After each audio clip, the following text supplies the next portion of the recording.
foi distribuído em fevereiro, com a data de fevereiro 70. Mas já não é o período imediatamente posterior ao golpe. E estava em torno do Onofre Pinto, do ex-sargento Onofre Pinto, e que ele tinha, ao longo dos anos... A gente, claramente, com vontade de rir, que essas loucas estão fazendo. Aqui na frente. Você falou, Marise, que no exílio chegou a trabalhar um pouco a questão do feminino, né? A questão... Sim. Como é que era essa luta no exterior, no exílio? Olha, na verdade...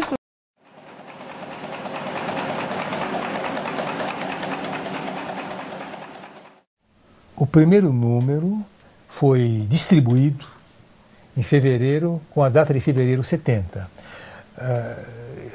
Ele foi possível porque estava começando a haver um agrupamento de brasileiros exilados, de vários tipos de exilados, desde intelectuais que saíam do Brasil porque o clima estava insuportável, outros realmente já perseguidos políticos, alguns que estavam lá desde 64, quer dizer, havia já, eu não sei aí dizer que número, mas havia alguns milhares, muitas centenas ou alguns milhares de brasileiros em Paris com uma cultura de esquerda e interessados, suscetíveis de se interessar por uma publicação dessa natureza. Como é que aparece a ideia de fazer? Aparece por vários contatos, acho que o nome até foi você que inventou o nome debate. A gente fez uma reuniãozinha, não sei. Eu sou boa de inventar nome.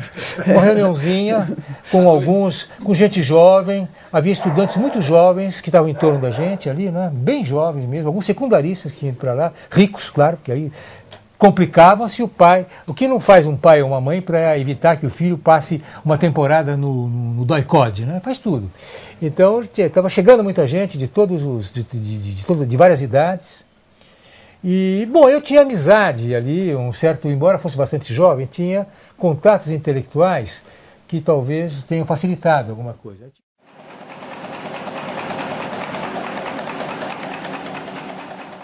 Então, eu peguei a VPR em processo de formação pela unidade pela integração de dois grupos bastante heterogêneos, né? Dos marinheiros, soldados, ex-marinheiros, ex-soldados, sargentos, que estavam em torno do Onofre Pinto, do ex-sargento Onofre Pinto, e que ele tinha ao longo dos anos articulado, juntado, primeiro na perspectiva do foco do Caparaó, quer dizer, a primeira ligação com aquela tentativa inicial do Brizola de fazer uma resistência armada, promover uma resistência armada. Aquilo fracassou em 67, estava claro, e o Onofre continuou, quer dizer, o fato de que o Brizola tenha se retirado de qualquer projeto de luta armada não desencorajou o Onofre.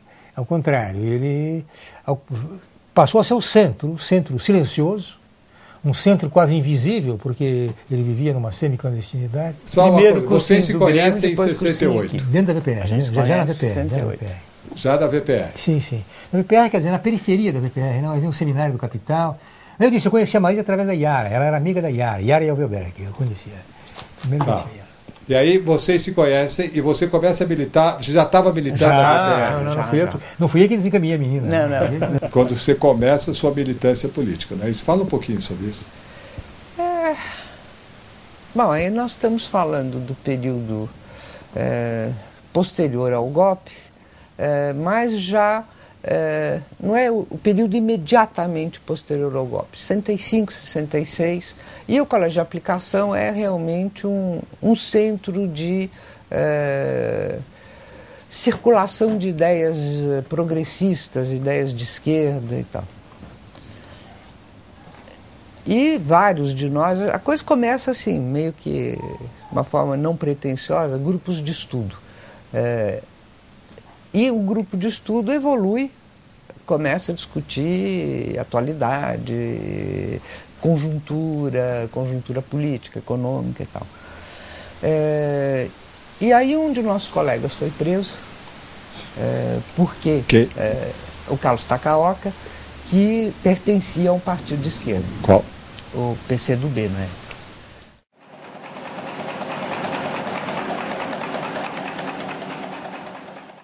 E a gente não tinha muita noção, tá? A gente era verde mesmo. Fomos nós, 4 menininhas de uniforme escolar, camisa meia branca 3/4, sapato preto, saia pregueada azul marinho e blusinha branca de preguinho.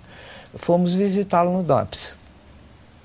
E eu imagino que a cena deve ter sido muito cômica, porque os caras olhavam para a gente claramente com vontade de rir. O que essas loucas estão fazendo aqui? Vocês foram recebidas por um delegado? Os meganha. O guarda da porta nos viu, o que vocês vieram fazer e tal? Ah, veio visitar um amigo nosso, a gente trouxe frutinha para ele. Aí ele chamou lá o delegado, que houve por bem nos explicar que o nosso colega tinha feito coisas muito, muito erradas contra o Brasil e que a gente tinha que evitar esse tipo de coisa, como o diabo foge da cruz, e que na nossa idade a gente tinha que mais pensar em cinema, namorado, festinha, comprar roupa e tal, a gente tinha que dar outro rumo na nossa vida. E gentilmente nos levou até a porta. E nós saímos de lá tendo entendido que, muito provavelmente, ele não tinha condições de apresentar o Takaoka não estava apresentável naquele momento. E chegamos na escola, ele foi torturado na escola. Ele foi. Chegamos na escola e armamos o fuzuê. Entrou o professor no meio e tal, enfim, foi... entrou porque querendo saber o que estava acontecendo.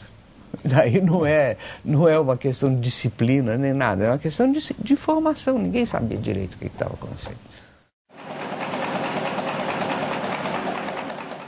Vamos voltar para o nosso debate. Tem vários debates aí na frente. Você falou, Marrise, que no exílio chegou a trabalhar um pouco a questão do feminino, né? A questão... Sim. Como é que era essa luta no exterior, no exílio? Olha, na verdade era um pouco parecido com as discussões dos outros temas. Tinha vários grupos e várias tendências de brasileiros no exílio, certo? Então, não dá para dizer que houve, na questão feminina, um grande acordo, enquanto que nas outras, muito pelo contrário. Mesmo na questão feminina, haviam várias tendências e tal. A gente tentou fazer um trabalho conjunto, alguma coisa saiu, mas os pontos de vista eram bastante Qual era a principal diferenciados. Bandeira? Do feminismo entre as exiladas brasileiras? É complicado, veja bem, porque você não está falando não está falando de um grupo que tinha como objetivo fazer luta de massas. Porque não tinha como brasileiro fazer luta de massa na França. A menos participando da luta das francesas. Sim, ou participando da luta das francesas. Então não tinha palavra de ordem, certo? O que a gente tentava determinar é o que será, o que deve ser o papel da mulher no Brasil. Isso, lógico. Tá? Mas não tem palavra de ordem, não é um movimento de massa. E como é que trata o tema do feminino aí? Não, é tratado de uma maneira teórica, quer dizer, como pensar a opressão da mulher,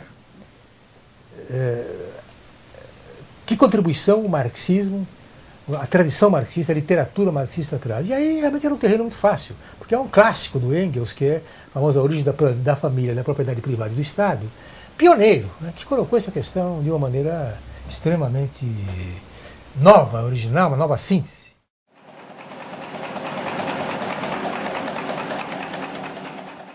Eu não pergunto se a vida é boa ou não, ou má, porque o mal e o bem estão dentro da vida. Então, seguramente a ditadura não dá para conviver com aquilo, tinha que fazer alguma coisa, com toda certeza. O marxismo eu acho que é um tesouro de conhecimento, mal utilizado por alguns, mas qualquer troço é mal utilizado por alguns, mas é um tesouro de conhecimento.